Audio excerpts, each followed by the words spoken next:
ஏன்னா இந்த கட்சி வந்து ஒரு சாதாரண டீ கடைக்காரரை முதலமைச்சராக்கி 3 முறை முதலமைச்சராக்கி சட்டமன்ற உறுப்பினராக்கி பல துறைக்கு அமைச்சராக்கி அழகு பார்த்த இந்த கட்சிக்கு இன்னைக்கு அழிந்துரும் இல்லை அப்படின்னு சொல்கிற அளவுக்கு அந்த வாய் வருதுன்னா இந்த எலும்பில்லாத நாக்கு எப்படினாலும் பேசுன்றதுக்கு ஓபிஎஸும் ஒரு உதாரணமாக ஆயிட்டார். தேர்தல் இந்த தென் மாவட்டங்கள் வந்து சுற்றுப்பயணம் மேற்கொண்டு வர்றாரு யாரு? அதிமுக வந்து படுதோல்வி அடையும், திமுக எழுத்து நிற்கிறதுக்கு எந்த சக்திக்கும் தைரியமே இல்லை அப்படின்னு சொல்றாரு. அதிமுகன்ற கட்சி இல்லைன்னுலாம் 2 நாளைக்கு முன்னாடி பேசுறாரு. அவருடைய பிரச்சாரத்தை எப்படி பார்த்து? அவர் பிரச்சாரம்லாம் ஒன்றும் இல்லை. நேற்று கூட அவர் சிவகங்கை கூட்டத்தில் பேசுகிறாரு. எல்லாருக்கும் 500 கையில் கொடுத்து அதில் ஏற்றுறாங்க வேனில், அதுலக்கே கூட்டம் ஏற மாட்டேங்குது.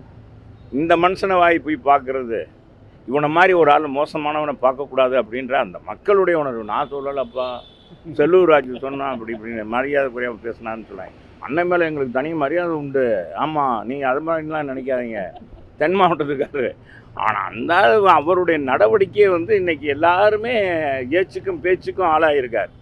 ஏன்னா இந்த கட்சி வந்து ஒரு சாதாரண டீ கடைக்காரரை முதலமைச்சராக்கி 3 முறை முதலமைச்சராக்கி சட்டமன்ற உறுப்பினராக்கி பல துறைக்கு அமைச்சராக்கி அழகு பார்த்த இந்த கட்சிக்கு இன்றைக்கி அழிந்துரும் இல்லை அப்படின்னு சொல்கிற அளவுக்கு அந்த வாய் வருதுன்னா இந்த எலும்பில்லாத நாக்கு எப்படினாலும் பேசுன்றதுக்கு ஓபிஎஸும் ஒரு உதாரணமாக ஆயிட்டார் பாருங்க. இவரே தான், நான் தான் நடத்தினேன் சென்னை மதுரையில் கூட்டம் முனிச்சாலை ரோட்டில். நாங்கள் டீ கடையே வச்சுருந்தவங்க, இன்னும் ஸ்டாலின் போய் டீ கடையில் டீ சாப்பிட்ற பெருசா அப்படின்னு இவரே தான் பேசினார். ஸ்டாலினை பற்றி பேசாத பேச்சா, அம்மா இல்லைன்ற உடனே அப்படியே பிளேட்டை மாற்றி போட்டுட்டார். அவ்வளோதான். அவரை போயிட்டு எதுக்குங்க, நீ விடுங்க, மக்கள் மறந்துட்டாங்க. வேற என்ன இப்போ நான் வந்திருக்கேன், நாங்கள் வந்திருக்கிறது இன்றைக்கி எங்கள் கழக பொதுச் செயலாளர் புரட்சி தமிழர் எடப்பாடியார், அடுத்து ஆளப்போகிற அண்ணன் எடப்பாடியாருடைய ஆட்சி அமைகிறது.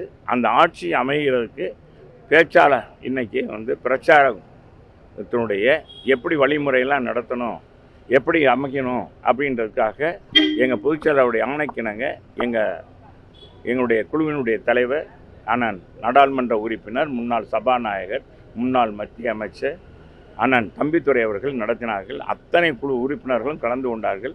நல்ல ஆலோசனை வழங்கியிருக்கிறார். ஒவ்வொரு மாவட்டத்துக்கும் அண்ணனுடைய பொதுச் செயலாளருடைய ஆலோசனையை கேட்டு இனி விரைவாக செய்யப்படும். எப்படியெல்லாம் பிரச்சாரங்கள் அமைய வேண்டும், எப்படி நம்முடைய பணிகள் இருக்க வேண்டும் என்பதை சொல்லி. சரி, அதெல்லாம் மத்தியெல்லாம் பொதுச் செயலாளர் சரி வாங்க போதும் தலைவர்.